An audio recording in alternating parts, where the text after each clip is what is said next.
Yo, what's good with it? It's the homie Mac, music, art, culture, knowledge.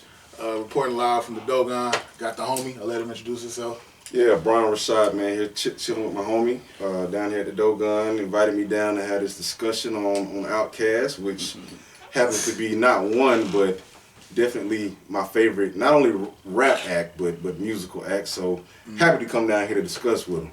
Yeah, and it's hard, because this is like it's a debate / discussion, but it's hard because Aquemini is one of my favorite albums. So I'm like literally arguing against myself, I guess. But yeah, this is the hip hop debate series. It's popping off. Glad that you made time to come here. Appreciate you being here, bro. No problem. It's 3 rounds. Basically, the first round, we'll get a minute uninterrupted. I ain't gonna say shit. Let him talk. He makes a case why he likes why he liked Aquemini, why he thinks it's better than Atliens. Then conversely, I'll give my minute. And then the second round, we'll challenge each other. You know, anything you thought I said was some bullshit, like, nigga, no, you wrong. Like, call me out. It's, you know, it's all friendly competition. Yeah, and then third round is just the final argument. But yeah, so you want to go first or? Cool. I'll go first. Okay, cool. So Aquemini versus Atliens. I'm arguing that Aquemini is better. And No, you had it right the first time. You want to say Atliens. Okay. You know what's crazy? I got on the Atliens shirt today. Wow. But yeah, so the reason I like Aquemini better, every musical act, in my opinion, has that one defining album that kind of defines their greatness. And so for Michael Jackson, for example, that's Thriller. For Nas, that's Illmatic, and I can go on. But I think, you know, with all of the great work that Outkast has done, Aquemini is their best body of work. And I say this because if you listen to it, to me, sonically, it sounds better. A lot of people make the argument that Andre 3000 is just so much more better than Big Boy, and we can argue that. But still saying Andre, you know, Atliens, I want to say Big Boy kind of outshined them. Southern Playalistic Cadillac Music, they were probably on the same level. But Aquemini, in my opinion, is that point where we start to see Andre kind of take off a little bit, in my opinion. And being that when you talk about people's first or top 5 or top 10, Dre 3000 often comes up in that conversation. I think that's definitely the album where he started to kind of elevate. Also, I mean, that's when you started seeing Arista breaking out the big budgets. True. You know, that's when, in my opinion, Outkast was on a bigger platform when you're talking about nationwide. And back in the day, when the source was a reputable source, they actually got 5 mics. And what made that even more significant, their first album got 4.5 mics. And on Skew It on the Barbie, Big Boy specifically said, I gotta hit the source and get my other half a mic. And I thought that was brave for him to say, and lo and behold, they ended up getting that other half a mic. I had another point as well. Oh yeah, last point. With the exception of the Dungeon Family, Aquemini is one of those, it's the first album where they started to have bigger features. And features don't really make or break an album, but it was interesting to see them work with people like Raekwon, George Clinton. And then they also had a feature from Slick Rick as well. So, I don't know, man. It was just, to me, it was that point where Outkast really stuck the flag in the ground, and I probably went over my time, but yeah. All right, for sure. The first hip hop album I bought with my own money was Atliens. I love this album so much, I got it on vinyl. Oh. See that? See, I was 12, 13. When I heard Me and You, Elevators, I remember where I was when I heard it. Me and you too. Me and you both. And the rhythm. It was so simple, but it was like rhythmic. And I could, Me and You, your mama and your cousin too. I could, it was relatable. The thing that I want people to keep in mind is when Atliens dropped, It Was Written came out, Reasonable Doubt came out around the same time, The Score by the Fugees came out. Like, this album came out in the midst of a lot of competition. The thing that I love about Atliens is it was a concept album. You know, if you look at it from songs like the Extraterrestrial, Out of This World, Atliens, like there's a theme throughout this whole album, and I like the fact that, you know, mind you, I'm in Detroit when this came out, but like when I thought about the South, I always thought about 8-Ball and MJG, UGK, but these guys were different. Like I can't even put my finger on it. There's like this creativity about them, this creative air, this authenticity about them. That's why I've always argued that Outkast is the greatest group. But no, this is about an album, Atliens. Production wise, I think that the production is flawless. There are actually moments in my life where I was about to either get into something or get out of something, and a verse from this album came to my head. On the song Mainstream, Cujo said something about, I can't quote it verbatim, but essentially he said something like, what did he say?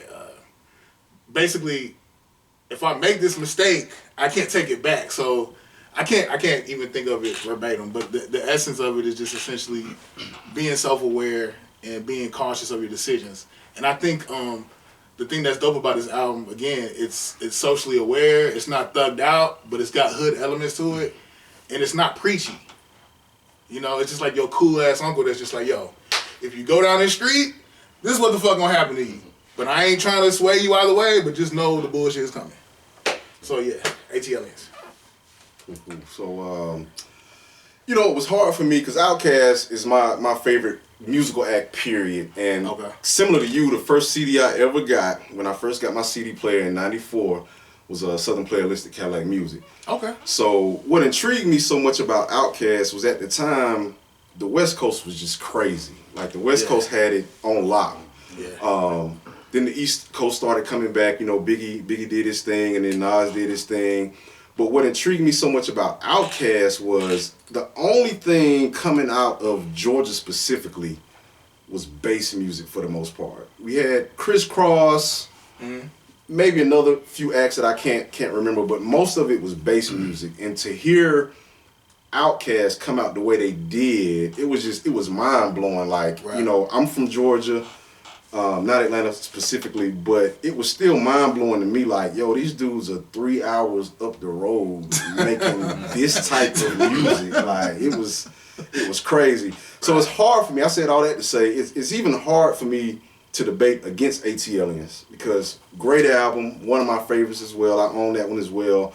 I think what sets Aquemini and Atliens apart for me is the impact on the culture, for one, because like I said, to me, it just seemed like that was their defining album. This is the one where they stuck in the ground like, yo, we are a force to be reckoned with. Even though their first two albums are classics as well, I would argue that most of the country didn't take Southern Playalistic Cadillac Music seriously. True. Atliens, a little bit more so, but still that wasn't the case. But Aquemini, like, that's when they started getting album covers. See, I gotta interject. I gotta be an asshole now. Okay.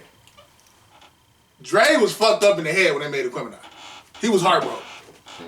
I don't care what nobody say. Because Erykah Badu? Yes! This nigga got the weird. I mean, again, when Aquemini came out, I think I might have been 14, 15. And me listening to Aquemini now is different from when I listened to it then. Mm-hmm. And I feel like with Aquemini, it's all this oils. Yes, brother, Ashe. And it's like, what the fuck are y'all niggas talking about? You know, but and my thing is, again, Atliens is the cool ass uncle. Like, my nigga, if you do this, you about to die and go to jail. And I can agree with that. But Aquemini is like, yes, chant. And it's like, what the fuck is y'all niggas talking about? So, and I'm just fucking with you. Nah, it's all good. Yeah. And I mean, if we're talking about music specifically, and you can't, I mean, it's hard for me to kind of separate music and culture impact, but I can honestly say, even though Outkast is my favorite musical act, there are a few songs on Atliens that I really don't like that much. Wow. It's weird that you mentioned Mainstream, Dope song. Don't get me wrong. I like the song. But that was one of the ones I would skip every blue moon. And How, Sway? And I pulled up the list here. There's another one somewhere. Waylon. That was another one. Waylon was hard. What'd you just say? Waylon is crazy. He's tripping. Check his temperature. Give him a thermometer. But Aquemini, I mean, I put it on to prepare for this a couple of days ago, and as I was going through all the tracks, I'm like, yo, I can't skip none of this shit. Like, nothing on Synthesizer with some bullshit. What? Synthesizer with some bullshit. For real? Yes. Dude. Synthesizer with some bullshit. Yeah, I mean, because y'all are older now, and y'all may see the value in it. But no, when that shit came out, I said, what the fuck is this? That shit. Funny story, the only song on Aquemini I didn't like then, but I like now, because around this time, I was kind of on some gangster shit. Like, if it wasn't G-Rap, like, Outkast was like the only rap act that I could deal with that wasn't like on some gangster shit. Liberation, I did not like that song growing up, because it was just too much singing, bro. Just too much. I didn't like that back then, bro. But nowadays, like, it's grown on me. It's grown on me a lot.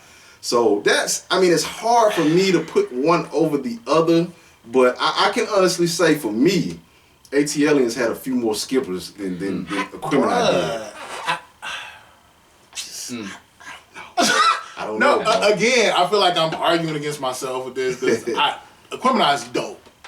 Okay, but it's like I still think Synthesizer was some bullshit. The thing that I will say that's dope about Aquemini is the skits. To me, the only nod, even though I think Atliens is a better album, the thing that I thought was dope about Aquemini is that they gave a context for why they were saying what they said in their songs through the skits. You know, with the whole Pimp Trick Gangsta Click. And how that's what everybody's on. And then towards the end of the album, they returned the Pimp Trick Gangsta Click album at the end of the CD. So it's like, I think the skits were the only thing better. If we're talking about, album sales are not necessarily a metric for what makes something better. Man, I agree with that. But, I mean, I think that says a lot, the fact that, Atliens was number 2 on the U.S. Billboard Top 200. Billboard, that's not just hip-hop. You said you like music in general. So, these niggas is competing against Nelly Furtado and everybody. They had the second best album release on Atliens. And then, for U.S. top R&B hip-hop albums, they were number 1. Okay? Atliens. And next, give me 3 favorite Outkast songs from you. Jesus, that's Just give me 3. Wow. Oh, wow, that is hard. Gosh. It's funny, I mean, Mainstream is definitely one of my favorite Outkast records. How can you not fuck with Mainstream? So Mainstream is 1. Mainstream is definitely 1. Okay. Shit, ain't no thing. Atliens. That was my first one. Yeah. My fault. I got too excited. Gosh, that's hard. You need a third one. Give me a third one. I love Decatur Psalm. Stop right there. That's the one. It won't be over till the Yes. That's that one. Okay. Bro, I just asked this man. Give me 3 favorite Outkast songs. 2 of those 3 songs were from Atliens. And none of them were from Aquemini. Please, let me just jump in. I love Aquemini. I do too. I feel like I'm at a stage in my life, and I feel like I have been for a while, where I can pinpoint where I was, what I was doing when certain records came out. Like my mom used to. My mom used to have house parties. Like it seemed like every Friday, every Saturday. Okay. And she'd have her homegirls at the house, and same thing. Like they're going over a certain Motown record comes out, and one of them inevitably is like, "Girl, I was 17 and such and such high school and dating such and such," and I'm able to do that with both of these albums. I graduated from high school in '96. Wow. So obviously hearing Southern Playalistic, I was it was something that was just out of this world, not just for the South, but just for rap, period. But particularly for the South, because like you said, I mean, it was A-Ball and JG, Scarface. Oh yeah, Face. Face. UGK obviously. and they were just so different. Right. And I'm not sure if anybody really knew what to expect on that follow-up album. Yeah, sure. But hearing Elevators for the first time, like you said, I didn't expect that. Mm. And I'm noticing a trend here. Right. Oh, wait, hold on. I'm noticing a trend here. You have not said shit about Aquemini. I'm gonna get to that. I'm gonna get to that. Everything you're saying is because both for the of these people at home. I mean, just to cut to the chase. I mean, if you twist my arm to pick one, I gotta pick Atliens. Wow. And I'll tell you. And again, a lot of this has to do with nostalgia. Atliens dropped the day after I started college. Wow. August 27th, 96. Wow. I started school August 26th, 96. And So Aquemini doesn't bring about any it feelings? does. It definitely does. Oh, okay. And I'll tell you why. Okay. Aquemini dropped September 29th, 1998. Wow. I'm not sure if either of you are I'm not sure if either one of you remember The Warehouse. Yeah, the record store. Exactly. Yeah. So you used to be able to go to the warehouse and listen to the album. Talking about the club warehouse. Yeah, I remember. So you used to be able to go to the warehouse and listen to albums. Yeah. So that day, Aquemini dropped. Hard Knock Life dropped. Lauryn Hill came out that year. I don't know if it was that date. It wasn't that date.